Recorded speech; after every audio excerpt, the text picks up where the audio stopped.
लोकोक्ति के बारे में हमने समझ लिया था कि केवल मुहावरे के बारे में ही हमने जाना था। लोकोक्ति के बारे में जान लिया था क्या? बताओ जरूर। जैसे देखो लोकोक्ति के बारे में ज्यादा बातें तो नहीं है, बस कुछ बातें हैं। जैसे कि लोकोक्ति जो होती है ना, जैसे ये मुहावरा सर हमारा अरबी भाषा का शब्द था, लोकोक्ति कहावत हिंदी भाषा के शब्द है, ठीक है ना। एक तो ये सवाल बनता है, ठीक? किसके शब्द है? हिंदी भाषी शब्द है। इसके साथ साथ और कि सर लोकोक्ति ना कभी एक शब्द की नहीं होती। जैसे मुहावरा कभी एक शब्द का नहीं होता ना, उसी तरीके से लोकोक्ति भी कभी एक शब्द की नहीं होती, यानी कि ठीक। उसके साथ साथ अगर यहाँ पर और कुछ देखें लोकोक्ति के बारे में, तो हमें जानना पड़ेगा कि लोकोक्ति अपने आप में पूर्ण वाक्य होती है। क्या होती है सर लोकोक्ति? पूर्ण वाक्य होती है सर अपने आप में, यानी सर इसका स्वतंत्र तरीके से प्रयोग किया जा सकता है आम बोलचाल की भाषा में। लोकोक्ति का स्वतंत्र तरीके से प्रयोग हम कर सकते हैं आम बोलचाल की भाषा में। मुहावरे सर, मुहावरे जैसे देखो मैंने लिखा रंगा से यार, या मैंने लिख दिया अंक भरना, तो सर अंक भरना क्या है? एक प्रकार का मुहावरा है। अंक भरना एक प्रकार का मुहावरा, तो अंक को सर हम संख्या लिख नहीं सकते।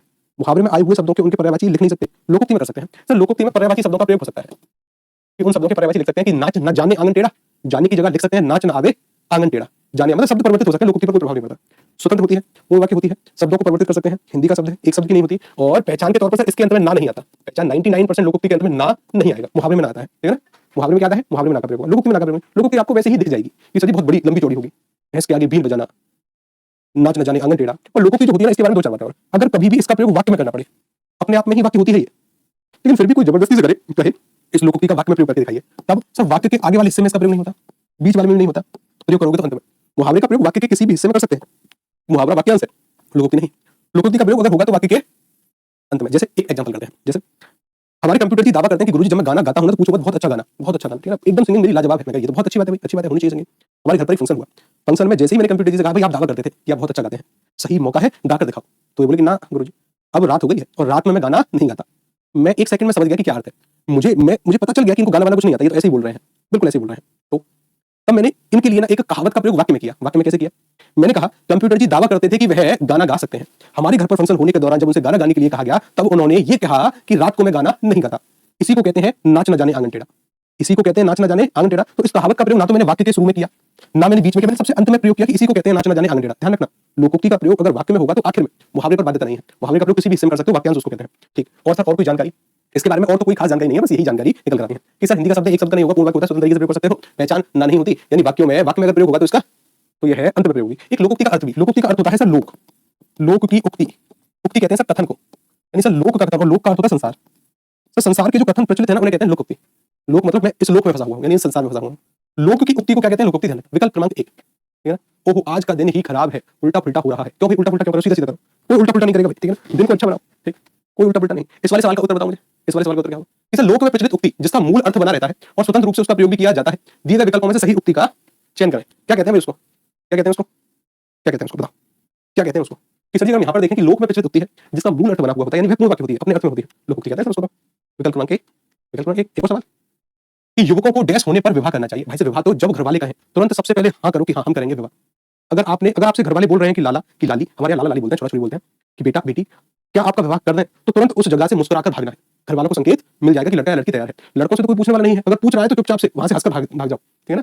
तुरंत फिर चट मंगनी पड़ेगा अगर हो रहा है तो। मना अगर किसी ने किया ना तो फिर देखना, इस दुनिया का सबसे अच्छा जो कार्य है वो है शादी करना। सत्य बात है, इस ब्रह्मांड का मूलभूत जो तत्व है, जो आनंद है, वो है शादी करना। करनी चाहिए शादी, ठीक है ना, जरूर करना, ठीक, आनंद आता है, अच्छी बात है। युवकों को डैश होने पर ही विवाह करना चाहिए, यानी अपने पैरों पर दौड़ने के योग्य होने पर, या अपने पैरों पर पसारने, या अपने पैरों पर खड़े, या अपने मुंह में नहीं, अपने पैरों पर खड़े होने के बाद आपको विवाह करना चाहिए, ठीक है ना। विवाह जरूर करना चाहिए। खतरों से खेलने का कार्य हर किसी का नहीं होता, ठीक है ना। खतरों से केवल वही लोग खेल सकते हैं जिनको ड्रम में जाने से भय नहीं लगता, जिनको खाई में गिरने से भी भय नहीं लगता। हर कोई थोड़ी ना खेल सकता है। इसलिए निम्नलिखित में से लोकोक्ति को चुनिए कि कौन सी लोकोक्ति हो सकती है। ध्यान रखिएगा, पूर्ण वाक्य होती है, स्वतंत्र तरीके से प्रयोग कर सकते हो, आम बोलचाल की भाषा में आ सकती है, वाक्य में प्रयोग होगी तो अंत में। इसी को कहावत कहते हैं, कहावत कोई अलग नहीं है, इसी को कहते हैं, ठीक है ना। और आप तो गुरुजी आप पढ़ाते सही हैं, बट शादी करने का गलत सिखा रहे हो गुरुजी आप पढ़ाते तो सही हो लेकिन शादी करना गलत। ना ना ना, देखिए ये सत्य बात है, मैं आपको एक हकीकत बताऊं, अच्छी बात है शादी करना। क्यों? शादी होनी है ये बात पक्की है। अगर आपके जीवन में कोई बहुत बड़ा लक्ष्य है, अगर उस लक्ष्य की प्राप्ति आपको करनी है, तब तो शादी को आप थोड़ा बहुत टाल सकते हैं। लेकिन एक सामान्य जीवन व्यतीत करना है जैसा हमारे माता पिता ने व्यतीत किया है, या एक खुशहाल जीवन व्यतीत करना है, तब तो शादी करना अच्छी बात है। देखो एक हकीकत बताओ, आजकल के लोग ना 30 साल तो अपने सेटल होने में लगाते हैं। 30 साल तो सर किसी भी लड़की के सेटलमेंट में लगने लगता है लड़की और जब 30 साल लगे हैं ना, 30 साल के बाद फिर वह शादी की शुरुआत शुरू होती है। शादी होते होते वह 35 साल का या 33 साल का या 32 साल का इस एज का होता है। शादी हो गई, अब शादी के तुरंत बाद तो बच्चे की प्लानिंग नहीं होगी, 1 साल का समय भी चाहिएगा, ठीक है ना। मानकर चलिए 35 साल की एज में उसने बेबी प्लान किया, 32 साल में शादी हुई, 35 में पहला बेबी उसके पास आया। सोचो वह पहला बेबी जब 25 साल का होगा, पहला बेबी जब 25 साल का होगा तो आपकी आयु 60 वर्ष हो चुकी होगी। कितनी? 60 वर्ष। आपको ही सेटल होने में अगर 30 साल लग गए तो क्या आप चाहते हो कि आपको 25 साल में आपका बेटा संभाल ले या आपकी बेटी संभाल ले? संभव नहीं है। पूरे देखो दुनिया में किसी भी व्यक्ति की आयु, अगर हम भारत की बात करें तो 60-70 वर्ष, इससे ज्यादा नहीं है। एवरेज आयु है 70 के आसपास, ठीक है ना। तो अगर कोई व्यक्ति 60 साल में भी अपने बच्चे को पढ़ा रहा है तो क्या ही बुढ़ापे का सुख, क्या जीवन का सुख? कि जो तुम्हारा बेटा 25 साल का हुआ तो अभी भी उसको पढ़ा रहे हो, तुम्हारी एज 60 साल है, क्या सुख? ठीक है, तुमको सेटल होने में 30 साल लगे तो क्या इसको 30 साल नहीं चाहिए? और जैसे ही इसको 30 साल लगे तो आपकी आयु तो 65 साल, खांस रहे होगे तब भी इसको पढ़ा रहे होगे, खांसते इसको पढ़ा रहे होगे। और ये संभव नहीं है कि जीवन भर आपके शारीरिक अंग उसी तरीके से कार्य करें जिस तरीके से अभी कर रहे हैं।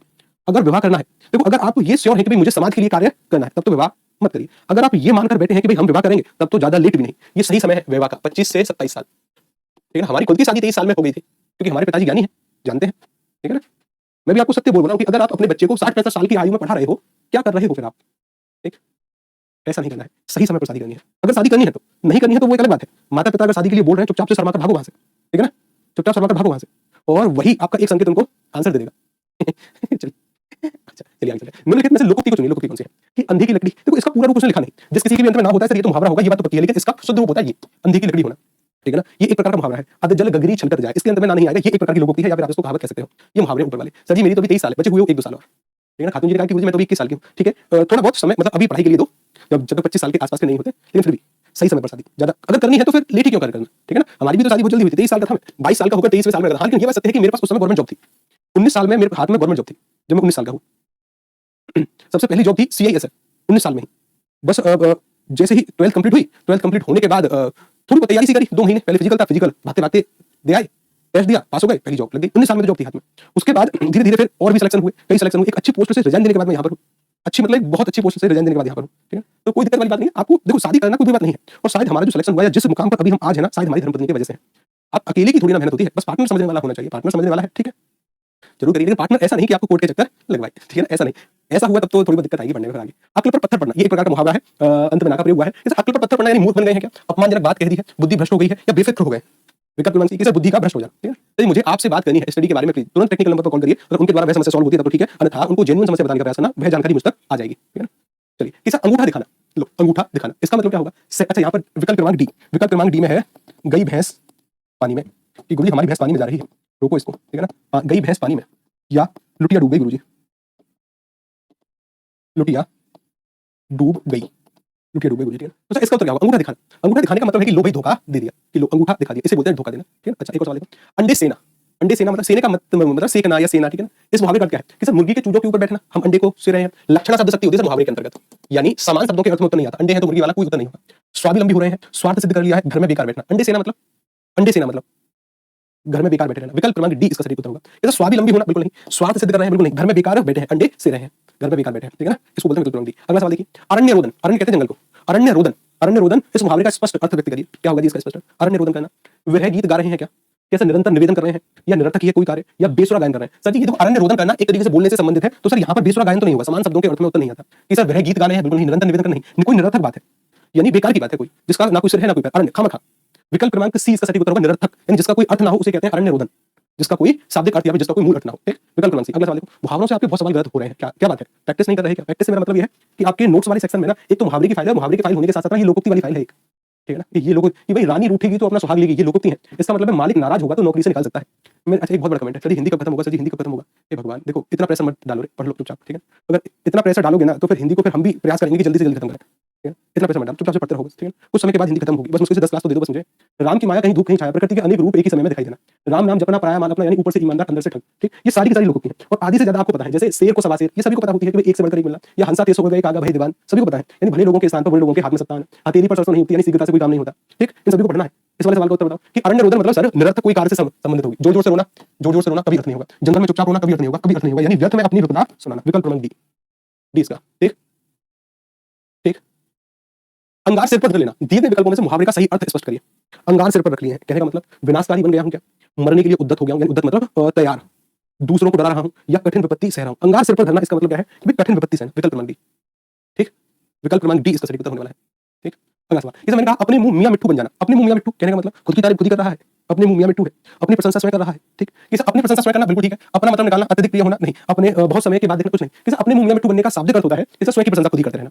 अंदर अंदर कढ़ाई में गुड़ पकाना, अंदर अंदर कढ़ाई में गुड़ पका रहा है, अंदर अंदर गुड़ मतलब ज्ञान हो गया है क्या उसको, गुप्त मंत्रणा यानी कुछ गुप्त रहस्य पका रहे हैं भाई, अलग ही अलग, या अपने अपने में सीमित होना, या काम ना आना। कि सर जी अंदर अंदर कढ़ाई में गुड़ पकना इसका मतलब क्या होता है कि सर गुप्त मंत्रणा चल रही है, कोई बहुत ज्यादा रहस्यमयी बात है। ठीक है ना, अंदर ही अंदर हो रही है।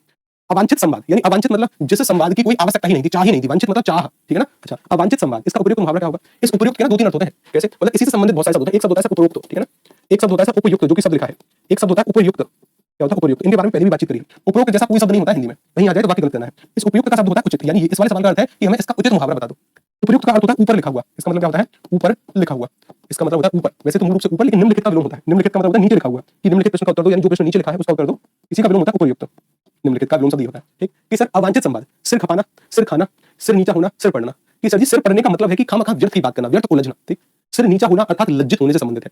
सिर खाना मतलब अवांछित संवाद है कि हमारा तो सिर खा गया। कोई कोई नाते रिश्तेदार होते हैं ऐसे, चिपकने का प्रयास करते हैं, सिर खाने का प्रयास करते हैं। लड़के तो खैर बहुत शांत होते हैं, लेकिन कुछ लड़के भी सिर खाने का प्रयास करते हैं, ठीक है ना। सिर खपाना मतलब कि सर बेकार में प्रयास करना, कि हमने तो इस कार में खामखा सिर खपाया, मतलब खामखा प्रयास किया। लेकिन सिर खाना यानी अवांछित संवाद है। अरे रुको रुको रुको, सिर खपाना, सिर खाना। विकल्प क्रमांक ए इसका सटीक उत्तर होगा। जिस किसी भी विद्यार्थी का ए उत्तर है था उसको मेरी तरफ से एक चॉकलेट, एक नहीं दो चॉकलेट, ठीक है ना। सिर खपाना, कि जिस किसी का भी उत्तर ए था ना उसको मेरी तरफ से दो चॉकलेट, बिल्कुल सही उत्तर है। क्यों? सिर खपाने का मतलब है कि हमने खामखा सिर खपाया, यानी अवांछित संवाद है। अवांछित मतलब ऐसा संवाद जिसकी आवश्यकता ही नहीं थी। सिर खाने का मतलब क्या है कि सर जिस संवाद की आवश्यकता थी उसके बाद वह इंटरेस्टेड नहीं है, यानी यहाँ तो चाह ही नहीं थी इस संवाद की, उस चाह ना होने के लिए सर सिर खपाना। विकल्प क्रमांक जिस किसी का भी उत्तर ए था उसको मेरी तरफ से दो चॉकलेट, जिस किसी का भी उत्तर बी था मेरे समेत, यानी हम सबकी भैंस गई पानी में, लुटिया डूब गई हमारी, ठीक है। एक और सवाल कि अंधेर नगरी का अर्थ क्या है? अंधेर नगरी, अंधेरी नगरी, अंधेर राजा, टका से भाजी टका से खा जा। कि सर अंधेर नगरी इसका मतलब क्या होगा कि राज्य विहीन कोई स्थान है क्या जहां पर राज्य ही नहीं, या अन्याय की जगह है, या जहां अंधेरा हो। सर देखो अंधेर अंधेरा ये कभी उत्तर नहीं होगा। सुनसान जगह है सर, ये भी कभी उत्तर नहीं होगा, यानी सर अन्याय की जगह को कहते हैं अंधेर नगरी, जहां पर अन्याय होता है। विकल्प क्रमांक बी इसका सही उत्तर होगा। अगला सवाल देखो कि अंधे को दीपक दिखाना, कोई अंधा व्यक्ति है उसको दीपक दिखाकर हम चल रहे हैं, मेरा छोटा भाई है ऐसा, अंधे को दीपक, अंधे को रोड क्रॉस कराने का कार्य था उसका। अंधा बेचारा जब तक बोल पाया तब तक तो रोड क्रॉस करा दिया था, ठीक है ना। फिर वापस से दोबारा से उसको सही स्थान पर लाए हम, वो रोड क्रॉस करना ही नहीं चाह रहा था। ट्रैफिक लाइट पर खड़े होकर कोई महिला ना भीख मांग रही थी, उसे लगा कि शायद ये ना रोड क्रॉस करेगी, कि चलो माताजी चलो। तो आधे रास्ते लेकर आने के बाद उसने कहा कि मैं कहीं जा नहीं रही हूं, मैं तो वहीं खड़ी थी। तब उसको वापस लेकर गया वो। कि सर अंधे को दीपक दिखाने का मतलब क्या है कि सर देखो अंधा अंधा ये कभी उत्तर नहीं होगा। कि सर ना समझ को उपदेश देना या ना समझ को रोशनी देना, सर देखो दीपक यानी रोशनी, ये कभी उत्तर नहीं होगा, ठीक है ना। अंधे ये कभी उत्तर नहीं होगा, यानी सर विकल्प क्रमांक बी इसका सही उत्तर है। लक्षण शब्द शक्ति समान शब्दों के अर्थ में तो उत्तर आएगा ही नहीं, ठीक। एक और सवाल कि अंडे का शहजादा है, अंडे का शहजादा यानी अभी अभी जन्मा है, अंडे का शहजादा है, ठीक है ना। कहने का मतलब कि सर कमजोर व्यक्ति है क्या, या चालाक व्यक्ति है, अनुभवी व्यक्ति है कि अनुभव विहीन है। अनुभव विहीन मतलब जिसके पास अनुभव नहीं है। तो अंडे का शहजादा एक प्रसिद्ध मुहावरा है जिसको बड़ी बूढ़े जो लोग हैं वो प्रयोग करते हैं कि तुम तो अंडे के शहजादे हो, यानी तुम्हारे पास कोई अनुभव नहीं है, हमसे सलाह लो, हमने घाट घाट का पानी पिया है। अनुभव विहीन होना उसे कहते हैं अंडे का शहजादा। अंग अंग फूले ना समाना, जिस दिन आपका सिलेक्शन होगा ना उस दिन आपके परिवारजन और आपके गुरुजन अंग अंग फूले नहीं समाएंगे, उनके अंग अंग खिल जाएंगे, ठीक है ना। भले ही आपके खिलेंगे नहीं, लेकिन आपके घर का छोटा सा भी बच्चा ना जो जिसकी एज 6-7 साल है वो भी समाज में ऐसे सीना तान के चलेगा ऐसे। ये पता नहीं क्या प्रभाव है लेकिन ये होगा। मैंने मेरे पिताजी की आंखों में आंसू दो वक्त देखे हैं। पहली वक्त कि जब हमारे दादाजी की मृत्यु हुई, दूसरा जब मेरा ज्वाइनिंग लेटर उनके हाथ में था। दो ही वक्त बस मैंने उनके लिए आंसू देखे। उस फीलिंग के लिए जीना, अपने माता पिता के लिए जीना, कि एक ऐसी महिला जो समाज में रहकर समाज की प्रगति में अपना योगदान दे सकती थी, उसने संपूर्ण जीवन किसी को समर्पित कर दिया, ठीक है ना। आप बहुत लकी हैं कि आप पढ़ रही हैं।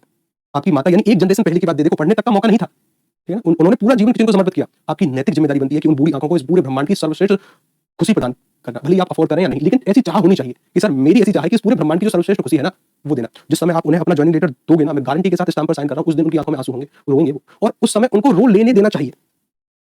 वो कमाई है अपनी, ठीक है ना। उस कमाई को बैठकर देखना कि क्या बात है कि आज जीवन वास्तविक रूप से सफल हुआ। मैंने तो उन्हें दिया था कि रो भाई साहब, ठीक है ना। मैं चुप कराने वाला नहीं, फिर बाद में फिर हमने चुप कराया। वो थोड़े से भावुक हुए, बहुत ज्यादा भावुक हुए जब पहला ज्वाइनिंग लेटर उनके हाथ में था। अंग अंग फूले ना समाना, तो गुस्सा होना, दुखी होना, बहुत आनंदित हो जाना या बीमार होना, गुरुजी बहुत आनंदित होना, ठीक है ना, बहुत आनंद होना। जी इंशाल्लाह, क्या बात है, बिल्कुल होना चाहिए, ठीक है ना, बिल्कुल होना चाहिए। इस कार्य को जरूर करवाना है, ठीक है ना। वो बूढ़ी आंखें हैं जो हकदार हैं। लोग बोलते हैं ना कि माता पिता ने हमारे ऊपर अपने सपने थोपे हैं। सारी की सारी बातों को यहाँ से सुनो और यहाँ से बाहर। कुछ परिस्थितियां होती हैं, उनका जो समय है ना वो अपनी परिस्थिति के हिसाब से सही ढले, वो सही कार्य कर रहे थे। आपके लिए परिस्थिति उन्होंने विपरीत होने नहीं दी।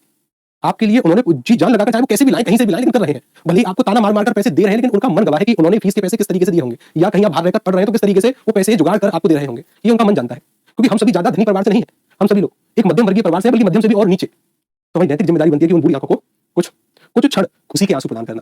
दुख के आंसू तो जीवन भरते हैं उनके, लेकिन कुछ तो हमारा नैतिक कर्तव्य बनता है, बेटा या बेटी होने के नाते।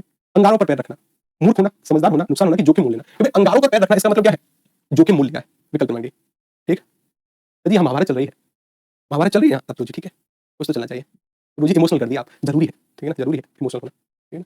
एक और बात, अगर मेरी मानते हो तो चाहे आपके जीवन में कितनी भी विकट परिस्थिति क्यों ना आ जाए, चाहे आपके, और वो आएगी एक ना एक दिन, हर किसी भी व्यक्ति के मन में ऐसी बात आती है, एक समय ऐसा आएगा कि जब आपको ऐसा प्रतीत होगा कि अब मेरा इस दुनिया में कोई नहीं है। एक ना एक समय आपको ऐसी अनुभूति होगी, उस समय अपने माता पिता से तमीज से बात करनी है। मैं बहुत सारे विद्यार्थियों को जानता हूं जिनके जीवन में जरा सा कुछ होने से ना वो अपने माता पिता को बोलते हैं कि तुमने कर क्या लिया, कि चलो ठीक है कि मैंने कुछ नहीं किया, लेकिन तुमने क्या कर लिया। बोलना नहीं है, कभी भी नहीं, माता पिता को नहीं। ये तो अभी कुछ ही महीने पहले का उदाहरण है। मैं गांव में था, सैटरडे की बात थी, सैटरडे संडे की बात थी, मैं गांव में था। गांव में होने के बाद हमारे बगल का एक लड़का अपने माता पिता को बोला कि तुमने क्या उखाड़ लिया, माता पिता को कि तुमने क्या कर लिया अपने जीवन में। तो सोचो उस माता पिता के हृदय पर क्या बीत रही होगी। कि तुमको इस दिन के लिए पाल पोस कर बड़ा किया कि भरे समाज में तुम हमसे कहोगे तुमने क्या कर लिया अपने जीवन में। अरे तुमको पाल पोस कर बड़ा किया, तुमको इस लायक किया कि तुम अब उनसे सवाल पूछ रहे हो, ठीक है ना। भरे समाज में उसका गाल था और मेरा तमाचा था। भरे समाज में जिस वक्त उसके द्वारा ये बोला गया कि तुमने क्या कर लिया, अपने पिताजी को वो बोल रहा था, हमसे छोटा है, छोटा मतलब 4-5 साल, पिताजी को बोल रहा था किसी बात को कि तुमने क्या किया। वैसे मुझे गुस्सा कभी आती नहीं, लेकिन उस समय उसका गाल था मेरा तमाचा था कि ये किया है। तब उसको बैठकर समझाया, ठीक है ना। अंधे की लकड़ी से तात्पर्य क्या होगा? अंधे की लकड़ी यानी बैसाखी का सहारा है, अंधे की विशेष छड़ी है, कुमार्ग पर चल रहा है कि एक ही सहारा, अंधे की लकड़ी मतलब एक ही सहारा, एकमात्र सहारा होना, ठीक है ना, एकमात्र। कभी कभी भय दिखाना जरूरी है, कभी कभी जरूरी होता है। एक बच्चा अपने माता पिता से बोल रहा है कि तुमने अपने जीवन में क्या किया। सोच रहे हो कितनी बड़ी बात है, माता पिता से कहना तुमको पाल पोस कर बड़ा किया इसके लिए, तो माता पिता को कहोगे तुमने क्या किया। हे भगवान, अकल का दुश्मन, इस मुहावरे का अर्थ क्या है? अकल का दुश्मन है, कहने का मतलब मित्र है, महापंडित है, महामूर्ख है कि शत्रु है। वो अकल का दुश्मन था, महामूर्ख था, ठीक है ना, महामूर्ख था। क्या था? महामूर्ख था। आगे चलो, अदृश्य शत्रु। अदृश्य शत्रु का मतलब कि कोई आस्तीन में छुपा बैठा है, दिखाई नहीं दिखा तो वहीं से खा गया। आस्तीन का सांप, उसे बोलते हैं अदृश्य शत्रु। आस्तीन के सांप, कि मैंने तो आस्तीन का सांप पाल रखा था, यानी कोई अदृश्य शत्रु, यानी पास में ही कोई शत्रु पाल रखा था। इसे मीठी छुरी को कहते हैं, मुंह में आम, बगल में छुरी, पेट में दाढ़ी, या फिर आस्तीन का सांप। आस्तीन का पेट में दाढ़ी होने का मतलब क्या है कि बहुत कम एज में बहुत समझदारी वाली बात करना। उसे बोलते हैं कि इसके पेट में तो दाढ़ी है, यानी बहुत समझदार व्यक्ति है, इसकी लगी एज छोटी रही है लेकिन है बहुत उच्च, है बहुत समझदार। ठीक, कि आदर और निरादर करना। एक बार तो आपने उसका आदर किया, दूसरी बार आपने उसका तिरस्कार यानी निरादर कर दिया। कहने का मतलब कि भाई एक बार तो हमने उसको पान खिलाया, फिर मारी पना फेंक कर, यानी एक बार तो पान खिलाया। पान खिलाने से मतलब होता है किसी का सम्मान या किसी का आदर करना। वो पन ही बोलते हैं जूता को, ठीक है ना। पान पन नहीं खिलाना कि पहले पान फिर पना। कहने का मतलब आदर किया फिर उसकी अवहेलना कर दी, उसका निरादर कर दिया। विकल्प क्रमांक 1। अगला सवाल देखो, आंसू पीकर रह जाना।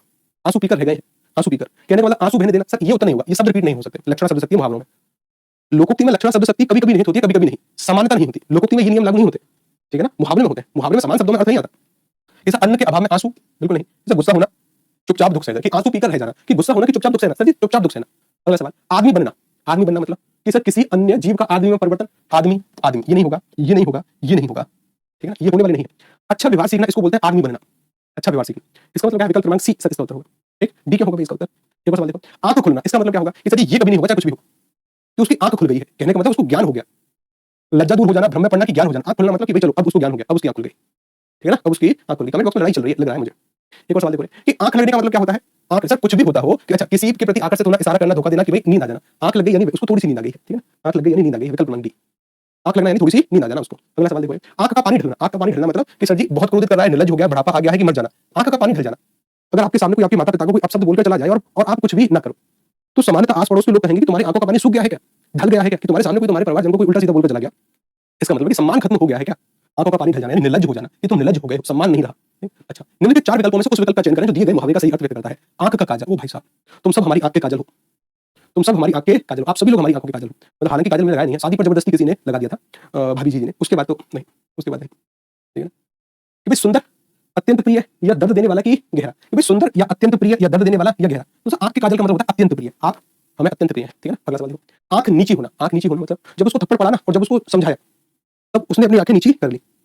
तब मैंने तुरंत कहा कि ये जो तुम जेब में फोन लेकर घूम रहे हो ना, ये इन्हीं की कमाई का है। फोन दो पहले, तो कपड़े दो, अभी सब कुछ उतारो यहीं पर और जाओ यहाँ से, कि तुमने क्या किया है, तुमने क्या किया। कि आंख नीची होना, इस मुहावरे का अर्थ क्या है? कि भाई सामने ना आना, शर्म से नजर ना मिलना, सामना करना की उपेक्षा करना। भाई आंख नीची करने का अर्थ है कि शर्म से नजर नहीं मिला पा रहा, नजर नहीं मिला पा रहा शर्म से, ठीक है ना। आए थे हरि भजन को ओटने लगे कपास, आए थे हरि भजन को ओटने लगे कपास, ये लोकोक्ति है क्योंकि पूर्ण वाक्य है। अच्छा ये मुहावरा नहीं है, इसको मैं यहाँ से काट रहा हूँ, ये एक प्रकार की लोकोक्ति है, ठीक है ना, कहावत है।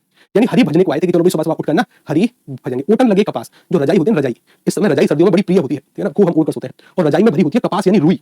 आए थे हरि भजन को, रजाई ओढ़कर सो गए, ओटन लगे कपास। आए थे हरि भजन को, कपास मतलब रजाई ओढ़कर सो रहे हैं, मतलब हरि भक्ति। अब देखो हरि शब्द यहाँ है, हरि शब्द यहाँ है, नहीं सर समानता ये उत्तर नहीं होने वाले। उद्देश्य की प्राप्ति में असफल होना, अच्छा लोकोक्ति में ऐसी कोई बाध्यता नहीं है कि लक्षण शब्द शक्ति होगी भी, होती भी है, नहीं भी होती, ठीक है ना। अच्छा लेकिन फिर भी ये नहीं होगा इसका उत्तर। उद्देश्य की प्राप्ति में असफल होना, ईश्वर की भक्ति छोड़कर व्यापार में लगना, किसी कार्य विशेष की उपेक्षा कर दूसरे कार्य में लगना, यानी कोई महत्वपूर्ण कार्य करने आए थे उसका तिरस्कार करके कोई दूसरा कार्य कर रहे हैं, जो कि निम्न है। विकल्प क्रमांक डी ज्यादा सार्थक है। इसका मूल अर्थ होता है कि बड़े काम की आशा लेकर कोई तुच्छ कार्य करना या कुछ करना ही नहीं, उसे बोलते हैं आए थे हरि भजन को ओटन लगे कपास। ठीक, अगला सवाल, असंभव काम करना, इसके लिए मुहावरा, यानी ये 4 मुहावरे लिखे हैं, इनमें से किस मुहावरे का अर्थ होता है असंभव कार्य करना? यानी आसमान के तारे तोड़ना, इसका अर्थ है क्या? आसमान सिर पर उठाना, आसमान पर दिमाग होना। सर आसमान पर चढ़ा देना, सर जी आसमान पर चढ़ा देना इसका मतलब है किसी की अत्यधिक प्रशंसा करना। आसमान पर दिमाग होना इसका कोई अर्थ नहीं होता कि सर आसमान सिर पर उठा लेना, सर आसमान नहीं, मकान सिर पर उठा लेना या घर सिर पर उठाना, इसका मतलब है अत्यधिक उद्यम करना, अत्यधिक उद्यम इत्यादि करना, कुछ इसका ऐसा अर्थ होता है। सर आसमान के तारे तोड़ना, आसमान के तारे तोड़ने का मतलब है असंभव कार्य करना। बहुत सारे लड़के बोलते हैं कि मैं तुम्हारे लिए आसमान के तारे तोड़कर लाऊंगा, बस तुम एक बार हाँ कर दो, और जैसे ही उस बेचारी लड़की ने हाँ करी फिर तो सारे के सारे तारे, सारे के सारे चंद्रा, ये चंदा मामा या फिर जितने भी तरीके जो वादे किए थे ना, ये केवल वादे होते हैं। सबसे बड़ा वादा ये है कि आप सामने वाले की रिस्पेक्ट करो। लड़कों मेरी बात को एक बार ध्यान खोल कर सुनना, अपना रिलेशन बचाकर लेकर चले जाओगे, ठीक है।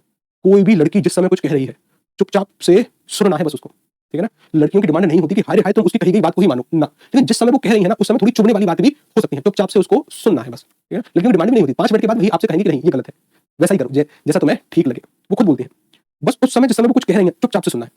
क्या करना है? चुपचाप से सुनना। और लड़कियों आपसे एक बात, लड़कों को ना थोड़ी बहुत शांति और शांति के साथ साथ थोड़ी सी प्राइवेसी चाहिए। अगर वो अपने दोस्तों के साथ जा रहा है तो इसका मतलब ये नहीं है कि वहां हुड़दंगी होगा या कुछ अनैतिक कार्य ही होंगे। इसका मतलब ये है कि जो इंसान है ना वो कभी कभी अपने दोस्तों के साथ भी हो सकता है, ठीक है ना। तो इसका मतलब ये है कि आप भी उसकी लाइफ का एक अभिन्न अंग है, साथ ही साथ वह भी तो एक व्यक्ति है, उसे दोस्तों के साथ कुछ समय के लिए जाने दो, बैठने दो, ठीक है ना। बैठने का मेरा मतलब ये है कि कुछ मादक पदार्थों का व्यसन या फिर सेवन नहीं, आराम से सात्विक भोजन, सात्विक के साथ साथ बहुत सारी चीजें हैं, खाओ पियो मस्त रहो, ठीक, अच्छी बात है। अच्छा, ये खाना ना खाना ये आपका व्यक्तिगत विषय है, इस पर हमारी कोई चेष्टा नहीं है या हम कुछ कह नहीं रहे कि सही मुहावरा कौन सा है। नेत्रों में मिट्टी डालना चाहिए है, आंखों में रेत फेंक दी है क्या मैंने, कि आंखों में धूल झोंक दी है, या फिर आंखों में कचरा। सर आंखों में धूल झोंकना ये मुहावरा हो सकता है, यानी किसी को धोखा देना, ठीक। अच्छा, इस आंखें भराना, आंखें भराई मेरी तो आपके उत्तर देखकर, ठीक है, मेरी आंखें भराई आपके उत्तर देखकर, कहने का मतलब इस आंसू आ गए हैं क्या मेरे, इस मैं भाव विभोर हो गया हूं क्या, कि मुझे नींद आ गई है, कि मेरी आंख दुख रही है। सर ये विकल्प तो कभी नहीं होगा, चाहे और कुछ हो जाए, सवाल सब रिपीट होगा, ये तो कभी नहीं होगा मुहावरे में। किसी नींद आना, आंखें भराना, भाव विभोर होना या आंसू आ जाना। भाई आंखें भर आने का मतलब क्या है कि रोना नहीं है, भाव विभोर होना, यानी कि अब कभी भी रो सकते हैं या रो रहे हैं वो भी यहीं पर है, ठीक है ना। लेकिन आंसू आना इससे ज्यादा प्रबल उत्तर है भाव विभोर होना, आंखें भराई, ठीक है, इससे ज्यादा प्रबल उत्तर क्या है कि भाई उसकी आगे भले आंसू झलके नहीं है लेकिन आंखें भर आई हैं, ठीक है, भाव विभोर होंगे। आंखें चार होना ये आपका होमवर्क का सवाल है, ठीक, ये भी आपका होमवर्क। अच्छा, सबसे महत्वपूर्ण बात, इन लोगों को पढ़ना है, कितनी है 120 है, कितनी ज्यादा नहीं, और 50% पता है आपको कि भाई 12 बरस दिल्ली में रहकर भारी झोंका, 12 बरस दिल्ली में रहकर भारी झोंका, इसका अर्थ है कि अच्छे पद पर पहुंचकर भी उन्नति ना करी। अच्छा कि सर बिन मांगे मोती मिले, मांगे मिले ना भीख, इस वक्त भाग्य से ना ज्यादा ना कम मिलता है। बिना रोए मां भी दूध नहीं पिलाती, मतलब बिना प्रयास किए कोई काम नहीं होता, सत्य बात है। जब तक प्रयास नहीं करोगे तब तक कुछ नहीं। कि सर बूढ़े तोते भी कभी पढ़ते हैं, इसका मतलब बुढ़ापे में कुछ सीखना कठिन होता है। बैठे से बेकार भली, यानी कुछ ना करने से कुछ करना अच्छा होता है। बोला पेड़ बबूल का आम कहां से हो, यानी जैसा करोगे वैसा भरोगे भाई साहब, ठीक है ना। भरी गगरिया चुपके जाए, भरी गगरिया चुपके, यानी ज्ञानी गंभीर होता है, यानी अधजल गगरी छलकत जाए, यानी जिसको अल्प ज्ञान है ना वो बखान करने का प्रयास करता है कि देखो मुझे ये भी पता है, ये भी पता है, लेकिन भरी गगरिया चुपके जाए, ज्ञानी गंभीर होते हैं। भागते भूत की लंगोटी भली, यानी भागते चोर की लंगोटी ही सही, इसका मतलब क्या होता है, आशा के विपरीत कुछ मिलना, कि भाई हमारी आशा तो थी कुछ लेकिन मिल कुछ गया, वही ठीक है। कि सर भूखे भजन ना हुए गोपाला, ये लो अपनी कंठी माला, भूखे भजन ना हुए गोपाला, ये लो अपनी कंठी वाला, खाली पेट कुछ नहीं होता, भैंस के आगे बीन बजाना, भैंस के आगे बीन, यानी अज्ञानी को ज्ञान देना। भौंकते कुत्ते को रोटी का टुकड़ा, यानी जो विरोध करे उससे ज्यादा टुकड़ा डाल दो, वो तुरंत चुप हो जाएगा, ठीक है ना। ऐसा कुछ है। मन चंगा तो कटौती में गंगा, आधे से ज्यादा आपको पहले से पता है, लेकिन फिर भी मेरा व्यक्तिगत मत है, इसको पढ़िएगा। अब कोई डाउट है तो डाउट पूछो, ठीक है ना। फिर कल वाली क्लास से एक नया टॉपिक शुरू करेंगे, ठीक है, कल वाली क्लास से नया टॉपिक शुरू करेंगे। बताओ क्या पढ़ना है कल से आपको, क्या हमने अशुद्धि के बारे में बातचीत करी है क्या, क्या हमने अशुद्धि वाला टॉपिक, क्या हमने अशुद्धि वाला टॉपिक पढ़ा है क्या, वाक्य शुद्धि या फिर वाक्य शुद्धि इत्यादि इत्यादि बातें पढ़ी। बहुत जटिल टॉपिक है और जटिल, अच्छा अगर पढ़ लिया था तो अच्छी बात है, नहीं पढ़ा है तो पढ़ेंगे फिर उसको, ठीक। पहले बता पढ़ा है कि नहीं, नहीं पढ़ा अभी, वो थोड़ा जटिल टॉपिक है। जटिल टॉपिक होने के साथ साथ सबसे महत्वपूर्ण भी है, और उस टॉपिक में हो सकता है थोड़ा बहुत समय लगे, बेसिक्स स्ट्रॉन्ग करने पड़ेंगे। जब तक सभी टॉपिक की जानकारी नहीं होगी ना तब तक अशुद्धि वाला टॉपिक नहीं होगा। सबसे बड़ी बात, कुछ कुछ रिवीजन करते रहना, ठीक है ना। इसका मतलब ये नहीं है कि सर पढ़ रहे हैं बस आगे बढ़ रहे हैं, रिवीजन नहीं। सैटरडे को टेस्ट होगा, टेस्ट के नाम लिखो, टॉपिक के नाम, 4 टॉपिकों से 40 सवाल स्ट्रॉन्ग करके आना, ठीक है ना, स्ट्रॉन्ग करके आना। संधि समास उपसर्ग प्रत्यय 4 टॉपिक है, संधि समास उपसर्ग प्रत्यय 4 टॉपिक, 4 टॉपिकों से 10 सवाल रिवीजन करने हैं। अभी समय है आपके पास, कितना समय है कि सर जी सैटरडे को होगा, आज वार है मंगलवार, ठीक। संधि समास उपसर्ग प्रत्यय, सर ये एक स्टोरी सुनाओ, मधु जी कह रही हैं, बताओ क्या स्टोरी। स्टोरी ना ऐसे सुनाई नहीं जाती, वो तो कोई मुद्दा जब होता है ना तब तुरंत जागृत होती है, तुरंत आती है।